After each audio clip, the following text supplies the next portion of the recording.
ماخذ واضح کرتا ہے کہ منافق کی 3 نشانیاں ہیں: جب بات کرے تو جھوٹ بولے، جب وعدہ کرے تو خلاف ورزی کرے، اور جب امانت دی جائے تو اس میں خیانت کرے۔ یعنی جھوٹ بولنا محض ایک بری عادت کے خانے سے نکل کر سیدھا نفاق یعنی ہپوکریسی کے کیٹیگری میں چلا گیا ہے۔ ایگزیکٹلی، نفاق میں چلا گیا۔ منافقت تو اخلاقی زوال کی بالکل آخری حد سمجھی جاتی ہے نا؟ صحیح کہا آپ نے، اور یہی وہ جہاز کے پیندے کا سوراخ ہے یا وہ پل کا شکاف ہے جس کی آپ بات کر رہی تھیں۔ اچھا، اس طرح سے کنیکٹ ہوتا ہے یہ؟ بالکل، جب انسان جھوٹ کو اپنی عادت بنا لیتا ہے تو دراصل وہ اپنی شخصیت کے اندر ایک ایسا خوفناک دورہ پن، ایک ڈیول پرسنالٹی پیدا کر لیتا ہے جہاں اس کا ظاہر کچھ اور ہوتا ہے اور باطن کچھ اور۔ ہاں، وہ اندر سے ٹوٹ جاتا ہے۔ یہ صرف ایک عمل نہیں رہتا بلکہ اس کی مکمل شناخت اور کیفیت بن جاتا ہے۔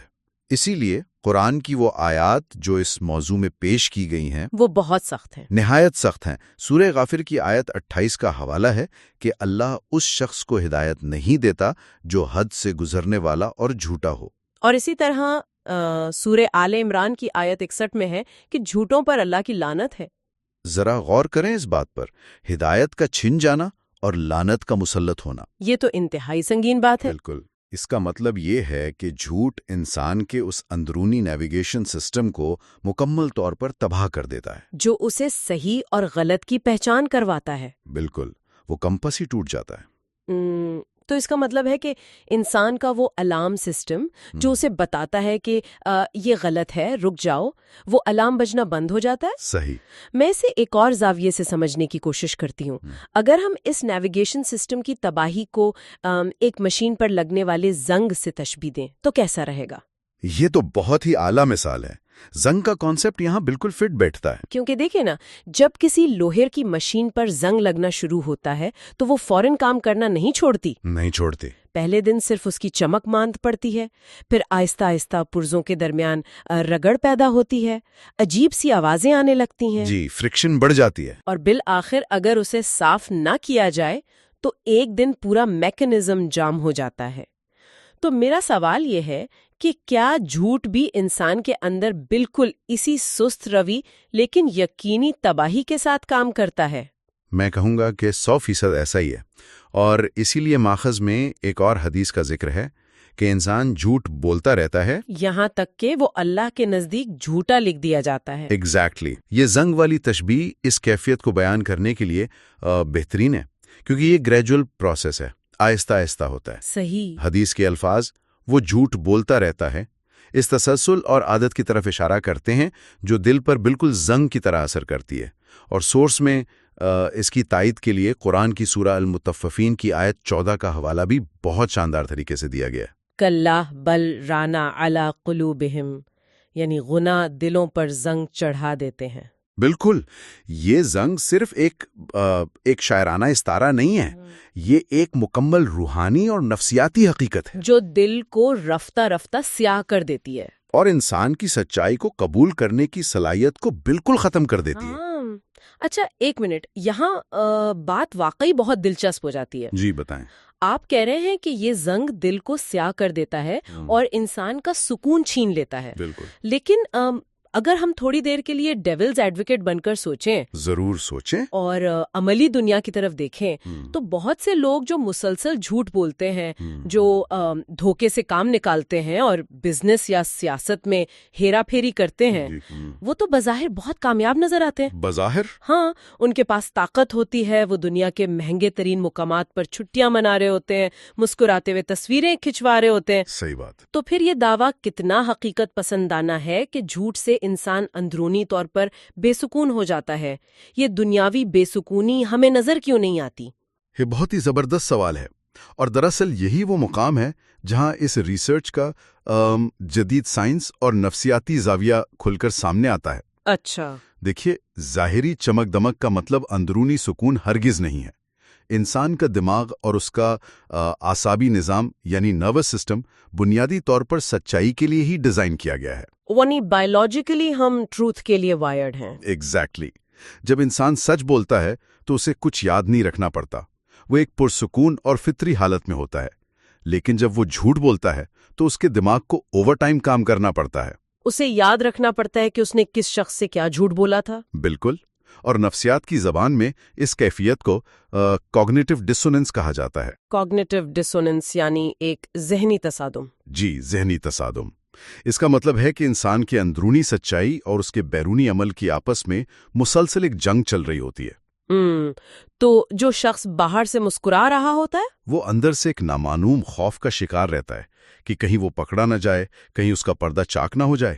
صحیح۔ یہ جو مستقل ہلکی سطح کی بے چینی ہے نا، یعنی لو گریڈ اینگزائٹی، یہ انسان کے ذہنی سکون کو اندر ہی اندر دیمک کی طرح کھا جاتی ہے۔ تو دنیا کا مہنگا ترین بستر تو خریدا جا سکتا ہے، لیکن وہ اندرونی اطمینان نہیں خرید سکتے جو صرف سچ بولنے والے کو نصیب ہوتا ہے۔ اور جب وہ زنگ مکمل طور پر چڑھ جاتا ہے تو پھر عزت بھی چلی جاتی ہے، لوگوں کا اعتماد بھی ختم ہو جاتا ہے اور تعلقات بھی بکھر جاتے ہیں۔ یہ تو ہو گئی فرد کے اندر کی ٹوٹ پھوٹ، لیکن انسان کوئی تنہا جزیرہ تو نہیں ہے نا؟ بالکل نہیں۔ وہ ایک معاشرے بھی رہتا ہے۔ اگر ایک شخص اندر سے اس قدر خوکھلا ہو چکا ہے تو جب وہ سوسائٹی میں نکلے گا، کاروبار کرے گا، رشتے نبھائے گا، تو ظاہر ہے وہ دوسروں کو بھی اس کا نقصان پہنچائے گا۔ لازمی بات ہے۔ تو کیا یہ وہ مقام ہے جہاں جھوٹ محض ایک عادت سے نکل کر دھوکہ دہی کا روپ دھار لیتا ہے؟ جی بالکل یہی ہوتا ہے۔ کیونکہ ریسرچ ہمیں انفرادی زنگ سے نکال کر معاشرتی پہلو کی طرف لے جاتی ہے۔ یہاں صحیح مسلم کی ایک بہت ہی مشہور لیکن انتہائی سخت حدیث کا حوالہ دیا گیا ہے، من غشنا فلیس منا، یعنی جو دھوکہ دے وہ ہم میں سے نہیں ہے۔ مجھے یہ سمجھنے میں مدد کریں کہ ایک دھوکہ دینے والے پر اتنی سخت شرط کیوں لگائی گئی کہ اسے سیدھا کمیونٹی سے خارج کر دیا گیا؟ صحیح۔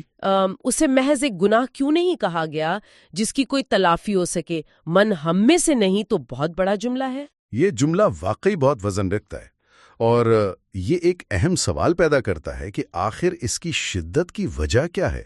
اس کی بنیادی وجہ یہ ہے کہ دھوکہ دہی صرف ایک انفرادی گناہ کی حد تک محدود نہیں رہتی۔ تو پھر یہ کس حد تک جاتی ہے؟ یہ معاشرے کے پورے وجود، اس کی بنیاد پر سیدھا حملہ ہے۔ آپ غور کریں، کوئی بھی معاشرہ، کوئی بھی کاروبار یا کوئی بھی رشتہ آخر کس چیز پر کھڑا ہوتا ہے؟ اعتماد پر، ٹرسٹ پر۔ بالکل، وہ ایک اندیکھے اعتماد پر کھڑا ہوتا ہے، جسے ہم ایک طرح کا معاشرتی معاہدہ یا سوشل کانٹریکٹ کہہ سکتے ہیں۔ واہ، ایگزیکٹلی۔ آپ اسے ایک اندیکھا معاہدہ ہی کہیے۔ فرض کریں آپ بازار سے کوئی کھانے کی چیز خریدتی ہیں، آپ کو یہ یقین ہوتا ہے کہ دکاندار نے اس میں زہر نہیں ملایا ہوگا۔ ہاں، ورنہ تو ہم کچھ کھا ہی نہ سکیں۔ صحیح بات ہے۔ آپ سڑک پر گاڑی چلاتی ہیں تو آپ کو یقین ہوتا ہے کہ سامنے سے آنے والا اپنی ہی لین میں رہے گا۔ بالکل۔ اب بینک میں پیسے رکھتے ہیں تو یقین ہوتا ہے کہ وہ محفوظ ہیں۔ یہ سب کیا ہے؟ یہ وہ اعتماد کا دھاگا ہے جس نے لاکھوں کروڑوں اجنبی انسانوں کو ایک پرامن نظام میں جوڑ رکھا ہے۔ صحیح، ایک سوسائٹی کو ہولڈ کیا ہوا ہے اس نے۔ لیکن جب کوئی شخص دھوکہ دیتا ہے تو وہ صرف ایک فرد کے چند روپے نہیں مار رہا ہوتا، یا صرف ایک جھوٹ نہیں بول رہا ہوتا۔ دراصل وہ اس اعتماد کے تصور کو، اس سوشل کانٹریکٹ کو قتل کر رہا ہوتا ہے۔ یعنی وہ اس دھاگے کو کاٹ رہا ہے جس پہ پورا معاشرہ ٹکا ہوا ہے۔ 100%۔ اگر ہر شخص اپنی باری پہ دھوکہ دینے لگے تو سوچے کیا ہوگا؟ تباہی ہو جائے گی۔ کوئی کسی کے ساتھ کاروبار نہیں کر پائے گا، ہر لین دین کے لیے درجنوں وکلا اور ضمانتوں کی ضرورت پڑے گی، ہر انسان دوسرے کو شک کی نگاہ سے دیکھے گا۔ وہ تو معاشرہ انسانوں کی بستی رہے گا ہی نہیں، بلکہ ایک ایسا جنگل بن جائے گا جہاں ہر کوئی دوسرے کا شکار کرنے یا خود شکار ہونے کے خوف میں جیے گا۔ یہ تو بہت ڈراونا خیال ہے۔ اور اسی لیے جب کوئی شخص دھوکہ دیتا ہے تو وہ رسول اللہ صلی اللہ علیہ وسلم کے بتائے ہوئے اس پرامن اور متوازن طریقے سے ہی باہر نکل جاتا ہے۔ اچھا، تبھی کہا گیا ہے۔ جی، وہ اس امت کے اجتماعی مزاج سے غداری کرتا ہے، اسی لیے اتنی سختی سے کہا گیا کہ جو دھوکہ دے وہ ہم میں سے نہیں۔ اب تک ہم نے دیکھا کہ ایک جھوٹ کیسے فرد کے دل پر زنگ لگاتا ہے، اس کا ذہنی سکون تباہ کرتا ہے، جی، اور پھر دھوکہ دہی کی صورت میں پورے معاشرے کے تانے بانے کو ادھیڑ کر رکھ دیتا ہے۔ دنیا میں اعتماد کا کھو جانا اور رشتوں کا ٹوٹنا تو ہو گئے دنیا کے نقصانات، لیکن میرا مطلب ہے کہ یہ تحریر محض دنیاوی نفسیات پر آ کر تو نہیں رک جاتی نا؟ نہیں، بالکل نہیں۔